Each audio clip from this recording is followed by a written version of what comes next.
நடிகர் ரஜினிக்கு red card. வாங்க அது பற்றி பார்ப்போம். தமிழ் திரைப்பட தயாரிப்பாளர்கள் சங்கம் கடந்த சில வாரங்களாக பல அதிரடி முடிவுகளை அறிவித்து வருகின்றனர். நடிகர் விஷாலை வைத்து படம் எடுப்பவர்கள் தயாரிப்பாளர் சங்கத்தை கலந்து ஆலோசித்துவிட்டு படம் தொடங்க வேண்டும் என சில தினங்களுக்கு முன்பு அறிவித்தனர். அதே போல நடிகர் ரஜினிக்கு எதிராக ஒரு அறிவிப்பை வெளியிட்டிருக்கின்றனர். வேட்டையின் படத்தை தடை செய்ய சொல்லி இருக்கிறது. அது மட்டுமின்றி ரஜினியிடம் சங்க கட்டணம் கட்ட பணம் கேட்டுள்ளதாகவும் அதற்கு ரஜினி தர முடியாது என்று கூறியுள்ளார். இதனால் தான் இந்த முடிவை எடுத்துள்ளது நடிகர் சங்கம். மேலும் ஒரு படம் வெளியாகி 8 வாரங்களுக்கு பிறகுதான் OTT-யில் வெளியிட வேண்டும் என்றும் தீர்மானம் நிறைவேற்றி இருக்கிறது தயாரிப்பாளர் சங்கம்.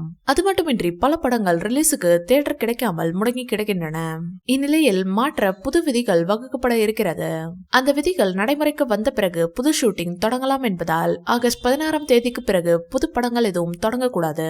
நடிகர்கள் சம்பளம், தொழில்நுட்ப கலைஞர்கள் சம்பளம் கட்டுக்கடங்காமல் சென்று கொண்டிருக்கிறது. அதை முறைப்படுத்த வேண்டியிருக்கிறது.